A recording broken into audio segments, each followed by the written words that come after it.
네, 우리 하나님 말씀 보겠습니다. 하나님 말씀 신약성경 마가복음 4장 21절로 우리 29절의 말씀을 봅니다. 마가복음 4장 21절로 29절의 말씀을 우리 한 절씩 교독합니다. 신약성경 59면에 있습니다. 또 그들에게 이르시되 사람이 등불을 가져오는 것은 말 아래나 평상 아래에 두려함이나 등경 위에 두려함이 아니냐.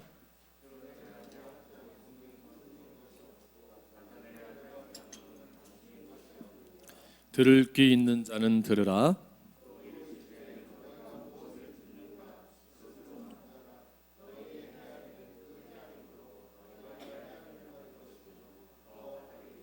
있는 자는 받을 것이요 없는 자는 그 있는 것까지도 빼앗기리라.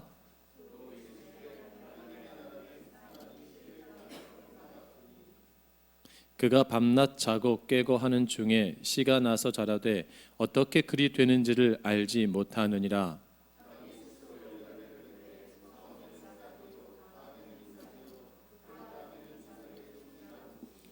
같이 공독합니다. 열매가 익으면 곧 낫을 대나니 이는 추수 때가 이르렀습니다. 아멘. 할렐루야.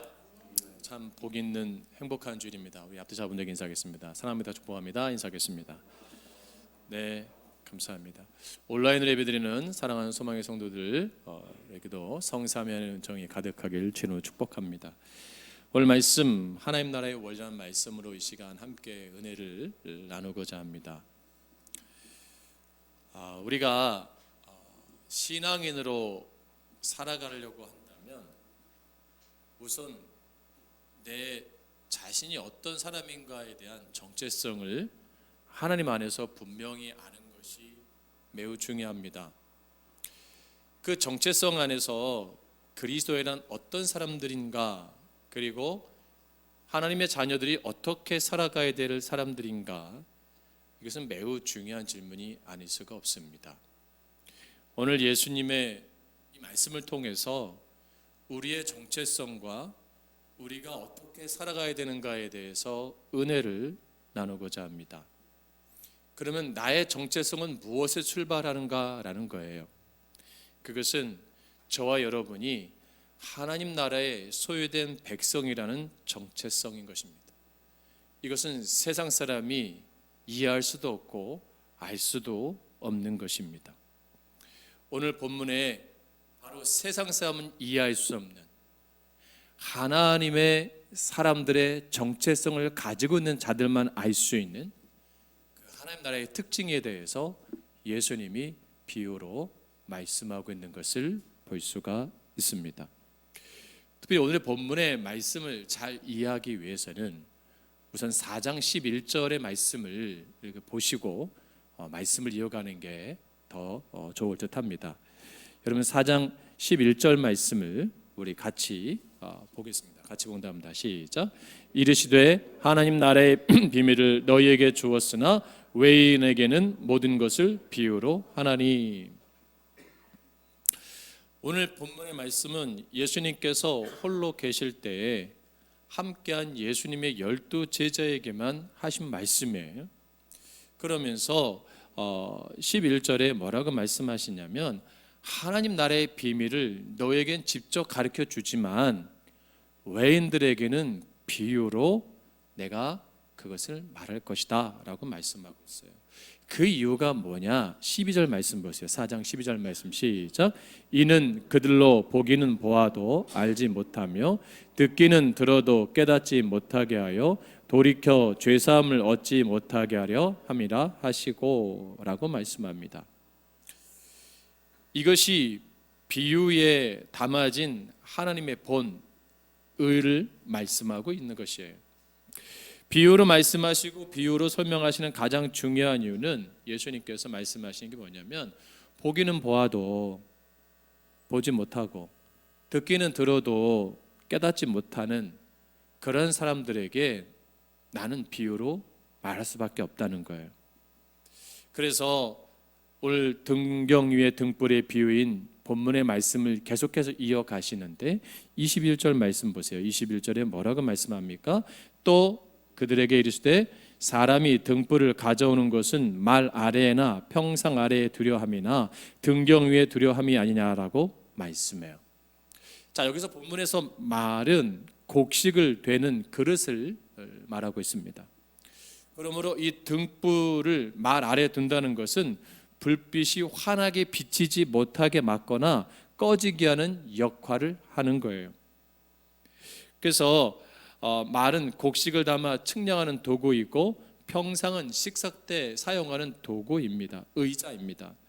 등경은 우리가 아대로 어둠을 밝히는 등불을 두는 촛대를 의미합니다. 유대인들은 날이 밝으면 등경을 큰 그릇에 덮어두거나 침상 아래에 넣어뒀습니다. 그러다가 빛이 필요한 밤에는 등경 위에 등불을 켭니다.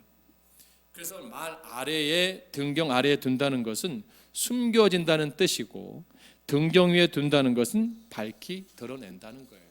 그러니까 예수님께서 때에 따라 필요해서 필요로 뭐예요?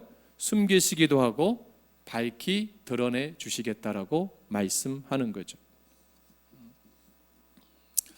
또한 등불을 침상 아래 두는 것도 마찬가지예요. 그런데 등불을 가져오는 이유가 뭡니까? 등경 위에 두어서 뭐예요? 빛을 온 집안 사람에게 비추게 하기 또한 위험을 말씀하고 있는 거예요. 그러면 이 비유를 통해서 정말 예수님이 하시고 싶었던 말씀, 그것이 무엇이었을까요?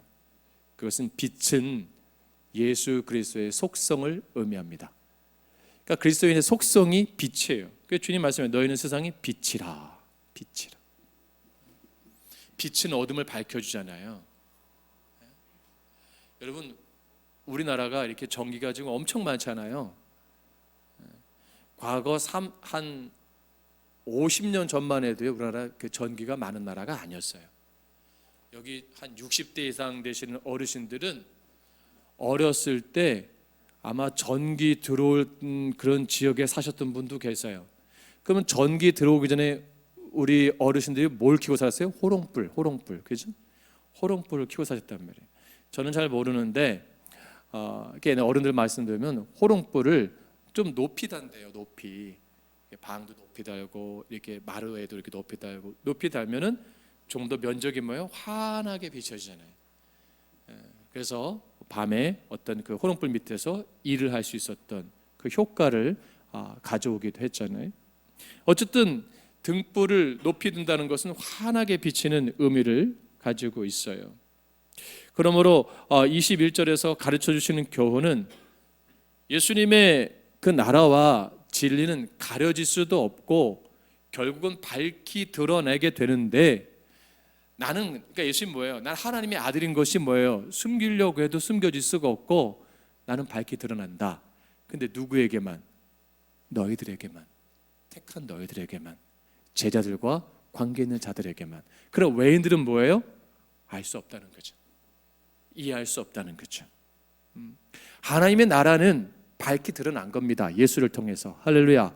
근데 뭐예요? 세상 사람들은, 복음 밖에 있는 사람들은, 교회 밖에 있는 사람들은 이 하나님 나라를, 속성을 알 수가 없다는 거예요. 그러니까 뭐예요? 예수님 뭐예요? 비유로 말씀하고 계시는 거예요.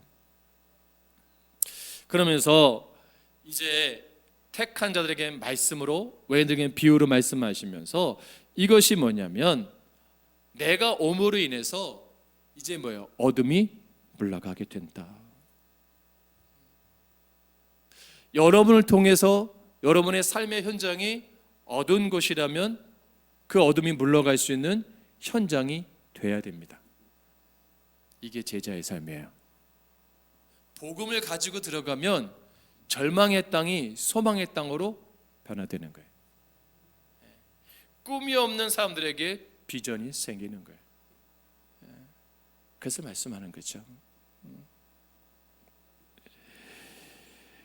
그래서 중요한 것은 우리가 복음을 왜 전해야 되고 왜 복음의 사명자 살아야 되는가, 여기에 중요한 목적이 있는 거예요. 나는 이미 뭐예요? 어둠에서 밝음을 보았잖아요. 예수 그리스도를 통해서 내 죄 문제가 해결되고 내가 구원받은 백성이 되었잖아요.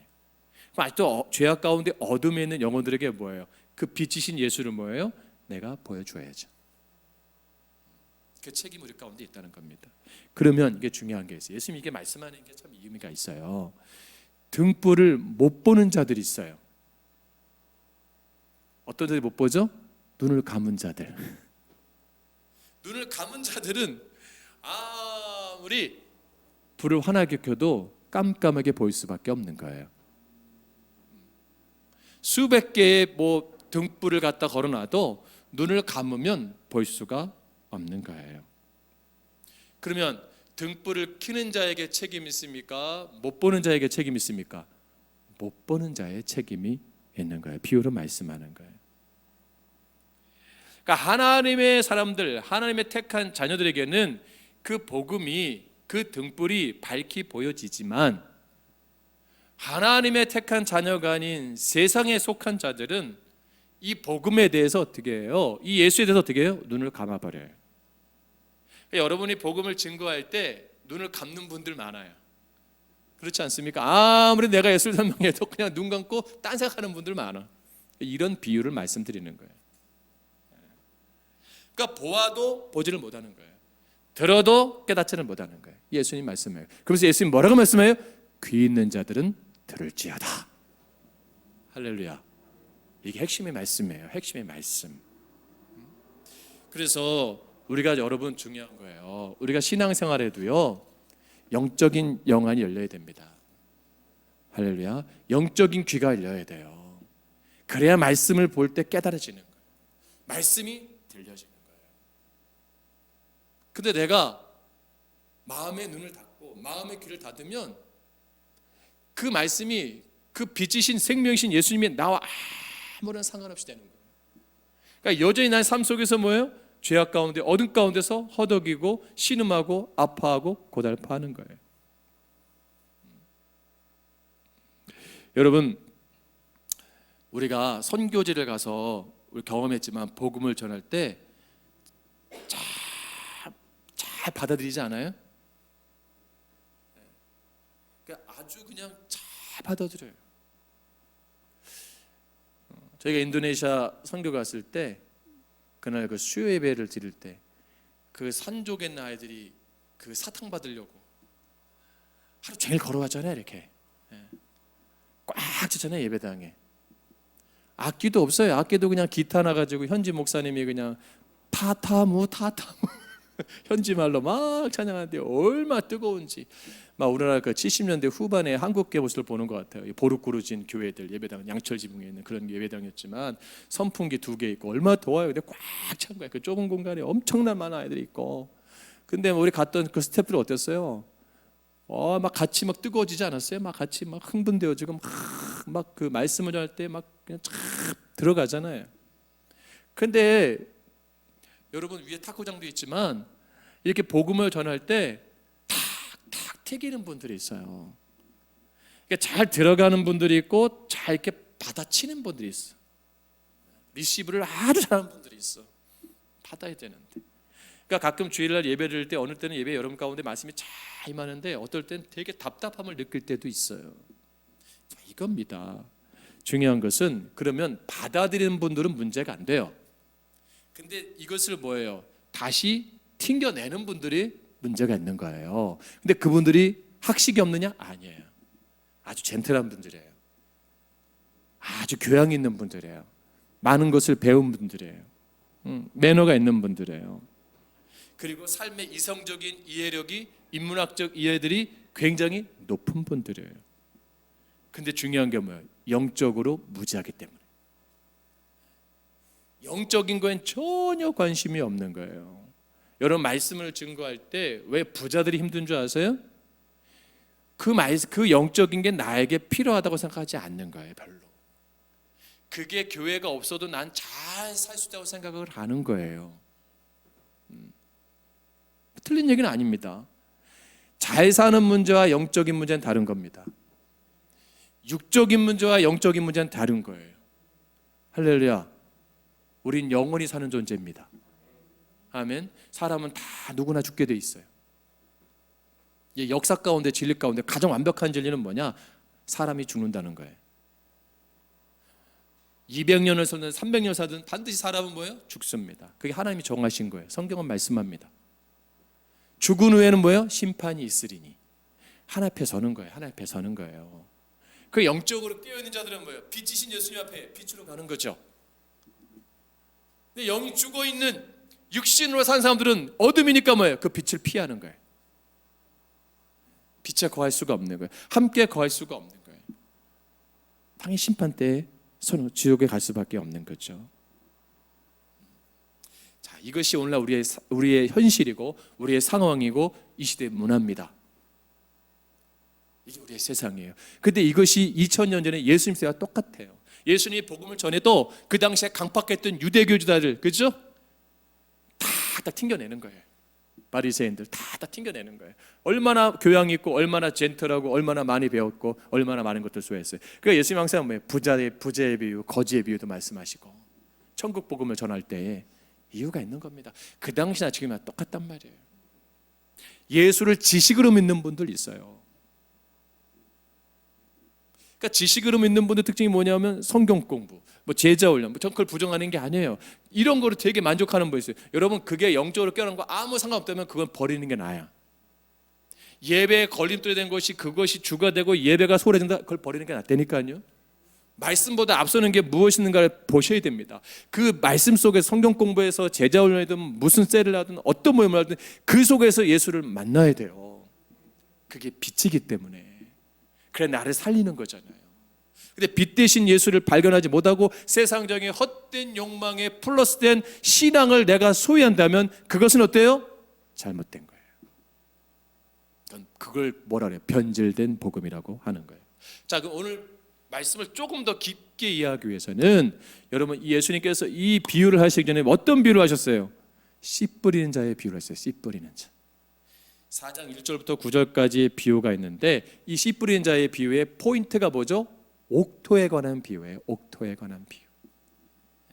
자, 씨는 뭐예요? 말씀이에요. 말씀. 예수님의 천국 복음이라 빛이란 말이에요. 근데 씨가 여러분 그 밭마다 다른 걸 뿌렸나요? 아니에요. 뭐 길가밭에 뿌리는 씨 따로 있고 코스모스 씨 따로 있고 돌짝밭에 뭐 감자씨 이런 게 아니에요. 동일한 씨를 농부는 뭐예요? 뿌린 거예요. 근데 뭐 하나는 길가밭, 하나는 가시밭, 하나는 돌짝밭. 자라지를 못해요.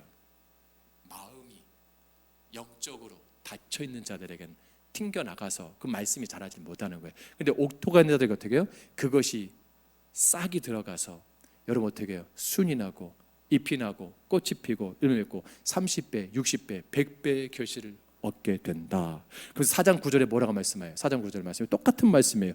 들을 귀 있는 자는 복음을 들을 때 결실나고 자라게 된다고 말씀해요. 4장 9절 말씀 시작.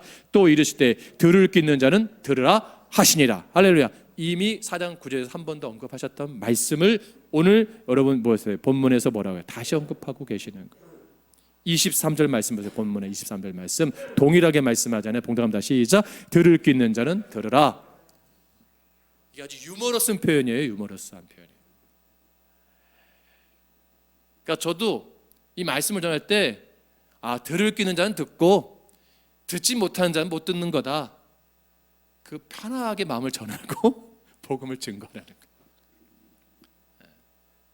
전하는 자에게 책임 있는 게 아니에요. 받는 자에게 책임 있는 거지. 예수님이 그거를 말씀하고 있는 거예요. 그러기 위해서는 내 마음의 돌들을 어떻게 해야 돼요? 기경해야죠. 빼내야죠. 가시를 빼내야죠. 긁고 같은 것을 내가 뭐예요? 옮겨야죠. 근데 여전히 우리는 어때요? 그런 신앙으로 머물고 있단 말이에요. 굳어져 있고 딱딱한 마음에 여러분 그게 자라다가 뿌리가 흙이 얇으니까 죽잖아요. 말씀이 심해도 내 안에 강박한 마음이 그것을 뭐예요? 자라지 못하게. 내 안에 가시 같은 거에 상처가 있고 여러 가지 닫혀 있고 이렇게 자꾸 나를 쳐서 이렇게 나를 보호하고 있다면 자랄 수 있겠습니까? 그늘진 데다가 못 자라요. 또 길가와 같이 사람이 계속 다니는 곳에 발 펴고 죽는 거예요. 늘 세상에 치이고 부딪히고 만지고 한 대 맞고 또 맞고 또 맞고 말씀에 자랄 만하면 또 얻어터지고 맨날 KO 당할 때 어떻게 자라겠어요? 여러분 그때 누가 필요한 거예요? 농부가 필요한 거예요. 농부가 어때요? 돌을 빼내야죠. 가시덤불을 제거해야죠. 길가밭에 있는 걸 다시 밭으로 만들어야죠. 할렐루야. 주님께 맡기는 거예요. 아멘. 여러분 수십 년 예수 믿어도요 자기 인생을 예수께 안 맡기는 분들 많아요. 강팍한 분들이에요. 그래서 지금 강조하는 거예요. 들을 귀 있는 자는 들어라. 왠지 아세요? 그들에게 복음이 전할 때 하나님 나라를 경험하기 때문에. 하나님 나라의 특성이 뭡니까? 기쁨이에요. 여러분 교회 올 때 기쁘세요? 기쁘셔야 돼요. 아멘. 예배가 기쁘십니까? 기뻐야 됩니다. 여기서 하나님 나라를 경험하지 못하면 우리의 신앙은 병들어가는 거예요. 그리스도인이 모이는 곳에 두세 사람이 모이는 곳에 기쁨을 누리는 공동체가 돼야 돼요. 불평하고 원망하고 누구 탓을 하고 흉을 보고 뭐 거짓된 이야기를 주고받고 비밀스러운 얘기 수군수군대고 그거는 빛된 삶이 아닙니다. 그건 하나님 나라를 경험하는 게 아니에요. 지옥을 경험하는 거죠. 그러니까 여러분 그런 모임에 갔다 와보세요. 얼마나 에너지가 빠집니까? 얼마나 피곤한지 몰라요. 육체적으로 별로 피곤한 게 없는데 근데 갔다 오면 막 온몸이 그냥 완전히 일어날 수 없을 만큼 힘들어요. 왜? 정신적으로 영적으로 뭐예요? 다운돼 있으니까. 어려운 거예요.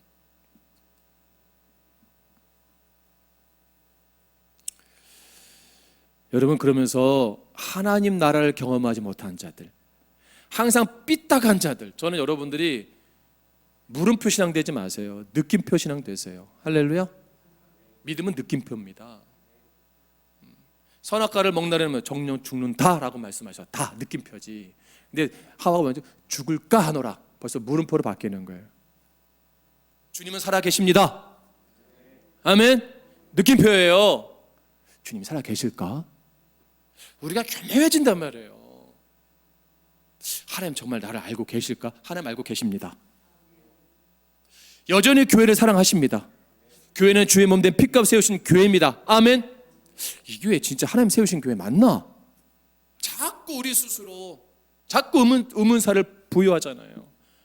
하나님 나라를 경험하기 어려운 거예요. 감사가 잃어버리는 거예요. 그래서 24절에 예수님이 그걸 정확하게 말씀한 거예요. 24절 말씀 같이 공부합니다. 시작. 또 이르시되 너희가 무엇을 듣는가 스스로 삼가라. 너희의 헤아리는 그 헤아림으로 너희가 헤아림을 받을 것이며 더 받으리니. 할렐루야. 이게 무슨 말씀인지 아세요? 정말 중요한 예수님이 이게 비유로 말씀하신 거예요. 이게 뭐냐면 여러분 뭐냐면 당시에 이스라엘 사람들이 장사할 때 쓰던 속담이었어요. 그게 뭐냐면 너희의 그 헤아림으로 그 헤아림을 받을 것이다. 그게 당시의 속담이에요. 예수님 시대의 속담을 그대로 쓰신 거예요. 이게 무슨 뜻인가 하냐면요, 그 당시에 곡식을 살아가야 되는 거예요. 곡식을. 여러분 제가 어렸을 때 초등학교 때 할 때는요, 저기 쌀가게 있어. 쌀가게. 그때는 쌀가게 있고 슈퍼가 있고 푸주간이 있었어요. 이거 고기 정육점이 있었어요. 그래서 이제 길가 보면 돼지 막 뼈 바르고 이런 자식들고, 저희 큰아버님네가 쌀가게에서 쌀가게 하면 뭐 연탄가게 같이 했었는데 지금 같이 이렇게 뭐 마트나 대형백화점에 쌀이 뜬 게 아니요. 그때는 쌀가게 가지고 그 뒤에 이렇게 통을 해고 담아갖고 저울에 담아갖고 팔아서 봉지 얼마씩 받아갖고 팔았어요. 김일사님 맞죠? 네. 그때는 명절 때도 떡 하나 갖고 막 있잖아요. 방앗간 다 돼 있고. 다 쌀가게 가는 거야. 외상도 받고 막 해가지고 막 이렇게 하고 동네 사람들 이렇게 인간적인 게 있었어요. 그러면 여러분 그 쌀을 담는 걸 되라고 하잖아요. 돼. 그죠? 이렇게 딱 이렇게 네모난 게 있어요. 이게 딱 한 대, 두 대, 뭐 한 말 받은 두 말 받은 기본 정량 그 양이 있어요. 이렇게 담아요. 근데 지금이나 그때나 똑같아. 속이는 건. 자 보세요. 이게 그릇이잖아요. 이게 쌀 담는 거예요. 쌀 담는 거. 내가 10,000원어치 살라 그래. 그 10,000원어치 이게 기준이에요. 이게. 그럼 장사가 일을 남겨야 되잖아. 박원미 선생님 어떻게 할까요? 우리 박원미 선생님 그런 거 잘한단 말이야. 나는 손님이고 그대가 사장이야. 그럼 그대가 돈을 남겨야 돼. 손해 안 보려면 어떻게 해야 돼? 정량을 팔면 안 되지. 맞아요, 안 맞아요? 정량을 팔면 손해잖아요. 그러니까 어떻게 해요? 요 밑에다가 나무를 넣는 거예요. 이 안에다가 나무를 요만한 요 크기로 동일하게 밑을 놓으니까 밖에서는 안 보이잖아요. 주인만 아는 거예요. 높이를 막 살짝 높여놓는 거예요. 그러니까 푸면은 10,000원어치인데 그게 9,000원어치만 담아 있는 거야. 불이한 득을 취득하는 거예요. 이것을 말씀하고 있는 거예요. 오늘날도 안 그럴까요? 네? 오늘날도 안 그럴까요, 여러분? 회사한테 가면은 바꿔치기 많이 하잖아요. 바구니 담는 것 이게 많이 하잖아요. 우리 웬만큼 속아주고 사잖아요, 그죠? 정도껏 속여야지. 여러분 고깃집 가보세요. 처음엔 좋은 고기 나오는데 그 다음부터 시킬 때는 이상하게 고기가 이거 중국 이거 무슨 뭐 5년 전 고기도 아니고 점점 안 좋은 게 나와요. 네, 그래서 어른들이 술을 더 많이 먹는 걸 깨달았어요. 정직하지 않잖아요. 정직하지 않잖아요. 자, 이것이 뭐냐면 이 비유가 뭐냐면 당시에 이스라엘 사람들 사이에서 장사할 때 속이는 사람은 그 속임수로 헤아림을 받는다. 결국 뭐예요? 드러난다는 거예요. 결국 그게 나중에 망하게 된 지름길이다. 이것이 뭐냐면 비유로 말하면 예수님께서 뭐냐면 당시에 이스라엘 백성들 가운데 종교주의에 빠진 율법주의에 빠진 유대 종교와 이스라엘 사람들의 종교 관행을 말씀하고 있는 거예요.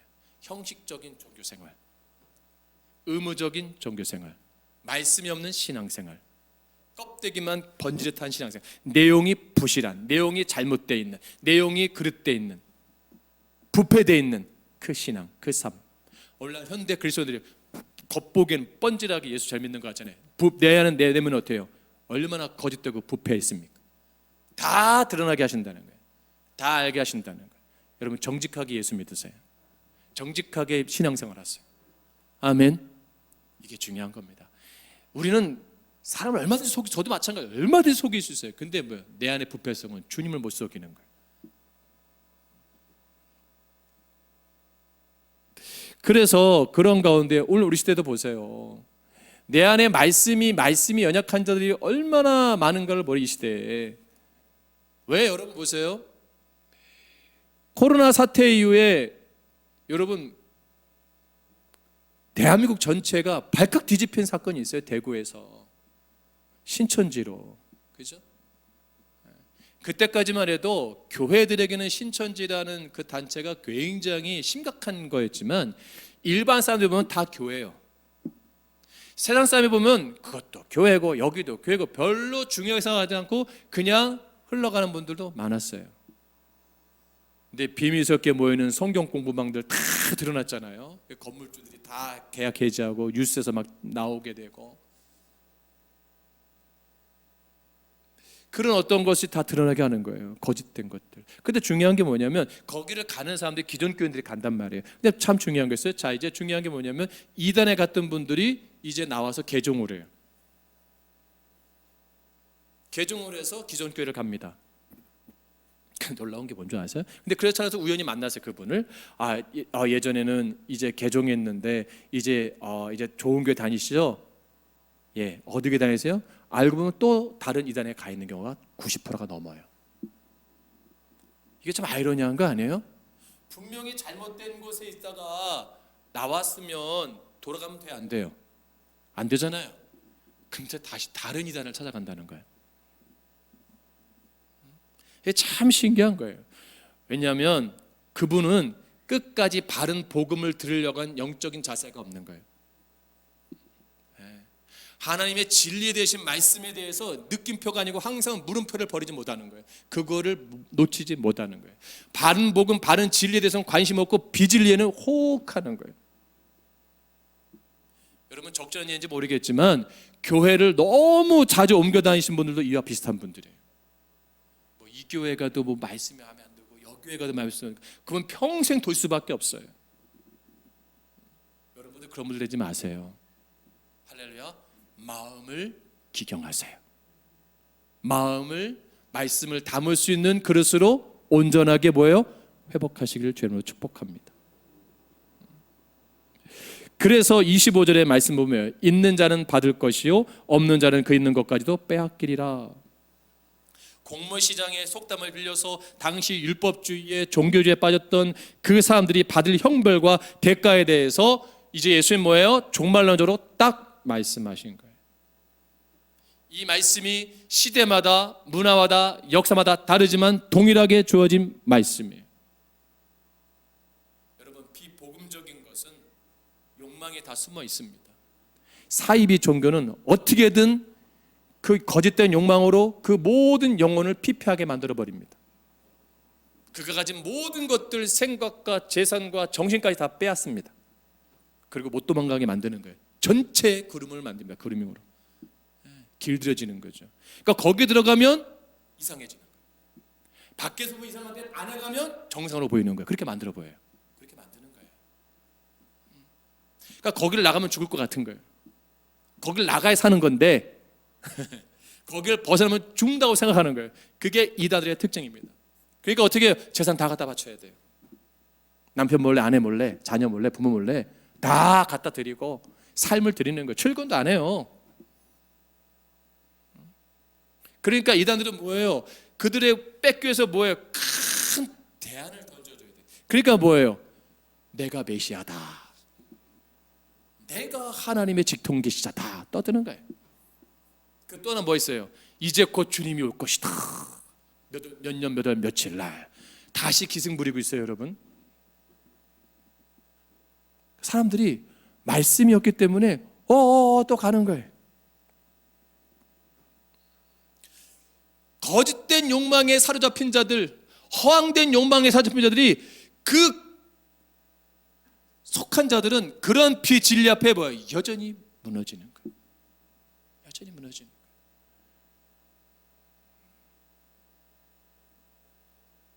여러분, 이태원 사건이 왜 터진 겁니까?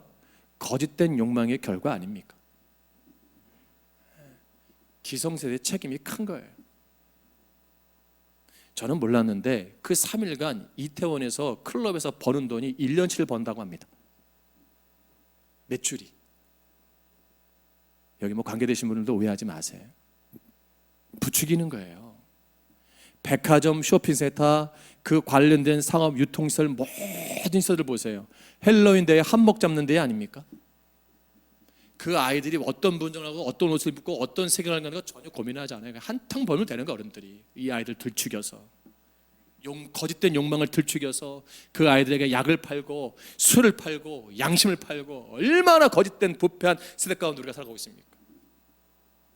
우리가 다시 받는 거예요. 하나님 드러나게 하신 거 아닙니까? 그러면 옳고 그름을 따지기 전에 우리가 반성하고 우리가 고쳐야 되고 우리가 회복할 것이 무엇인가를 생각해야죠.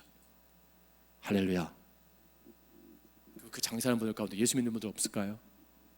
똑같은 겁니다. 예수님 시대와 거짓된 그릇으로 속이는 거예요. 보이기에는 그럴듯하지만 그 사탕이 마약인지 누가 알았어요? 나를 황홀하게 한 사탕인지 누가 알았어요? 다 속이는 거 아니에요? 그러니까 정직하게 목회하는 교회는 성도가 별로 없어요, 여러분. 어떤 목사님이 얘기했지만 약간 샤이비같이 목회를 해야 교회가 되는데, 그럼 나보고 그래, 생긴 건 교주 같은데 왜 이렇게 정직하게 목회하냐고. 김 목사 약간 사이비처럼 해. 어떻게 했더니 항상 가운도 화려하게 입으래. 여기 새치 염색도 좀 하고, 요즘 새치 염색도 있어요. 좀 나이 좀 들어 보이게 하고, 목소리도 그러면 수염이 많으니까 수염도 약간 길러보고, 하여튼 외모적으로 압도할 수 있는 거를 만들래. 김 목사 털도 많으니까 털도 자주 보여주고 이렇게. 뭔가 신비스러운 걸 보여주래. 뭔가 다르다. 주종관계를 만들으래. 계속 쓰다듬어 주래. 그러면서 툭툭 던지래. 하나님 말씀하셨습니다, 집사님. 이렇게 하면서. 해볼까요? 여러분 속지 마세요. 아멘. 근데 여러분 속을 수밖에 없다니까요. 거짓된 욕망에 사로잡히면 똑같은 거예요. 그런 목회자와 그런 성도는 만날 수밖에 없어요. 그러니까 계속해서 거짓된 거를 만들어내고 그게 이단입니다. 그들은 모여서 하는 게 늘 거짓된 걸 어떻게 하면 거짓되게 해서 속여서 많은 것을 빼낼까, 그것만 생각하는 거예요. 그 영혼이 죽든 말든 신경 쓰는 게 아니에요. 이 시대의 젊은이들이 죽든 말든 신경 안 쓰는 거예요. 그냥 그 젊은이들의 모든 영혼을 뺏어버리는 거예요. 시간과 재물과 모든 능력을 다 뺏어버리는 거예요. 그 신천지단에다 탈퇴한 청년들이 청춘 반환 소송을 걸었잖아요. 법원에 2심에서는 100만 원씩 돌려주라. 근데 2심에서는 다시 돌려보내면 다시 한번 갈 거죠. 그 젊은이들 20대 꽃다운 나이에 다 직장도 안 다니고 가정도 포기하고. 왜 그런 일이 벌어져요? 거짓된 욕망에 사로잡혀 있으니까 가정에서 그 욕망을 채워줄 것을 채우지 못하고, 기존 교회에서 뭐예요? 그 욕망을 온전하게 채워주지 못하니까 삐뚤어진 욕망 가운데 뭐예요? 흘러가는 거예요. 누구의 책임이에요? 우리의 책임이에요. 아멘. 가는 삶을 욕하지 마세요. 우리가 올바른 신앙의 욕망을 채워주지 못한 거예요. 누구? 예수를 못 보여준 거란 말이에요. 빛이신 예수를 보여주지 못한 거예요. 진리 되신 예수님을 전하지 못했던 거예요. 그 말씀이 전해야 하나님 나라를 경험하죠. 하나님 나라를 경험하는 사람이 어떻게 떠나겠습니까? 천국을 경험한 자가 여러분, 천국을 경험하면 발로 때려도 못 가고요, 어떤 상처가 와도 이길 수 있어요. 아멘? 안 그렇습니까? 천국을 경험하자. 천국을 경험하는데 어떻게 도망가요? 천국을 경험하지 못하니까, 부활하신 예수를 경험하지 못하니까 조금만 뭐 하나 맞으면 뭐 마음이 상했다, 기분이 상했다, 상처받았다, 떠나는 거 아니에요? 그리고 거기에 거짓된 욕망을 채울 수 있는 것을 두리번거리는 거 아닙니까? 그 누군가 딱 갈고리 딱 찌면 거기 찍혀가지고 그냥 딱 끌려가잖아요. 여러분, 주변에 그런 분들이 있으면 여러분 단호하게 말씀하세요. 진리 되신 예수님을 정확하게 말씀해 주세요. 그리고 예수님이 또 말하죠. 26절에 하나님의 나라는 사람이 씨를 뿌린 것 같다라고 말씀해요. 하나님 나라는 씨를 땅에 뿌린 것 같다고 말씀해요. 처음에 땅에 뿌려진 씨가 보입니까? 안 보입니까? 안 보입니다. 여러분, 봄에 농부가 씨앗 뿌려놓고 흙에 딱 덮어놓으면 그 흙에 씨가 있는지 보여요? 안 보여요? 안 보입니다. 그럼 뭐로 알아요? 싹이 날 때 씨가 있었구나 알죠? 그럼 농부가 하는 거 뭐예요? 자국 깨는 거밖에 없어요. 가서 확인만 하면 되는 겁니다. 날 때. 그렇죠? 자라게 하시는 게 누구예요? 하나님이에요.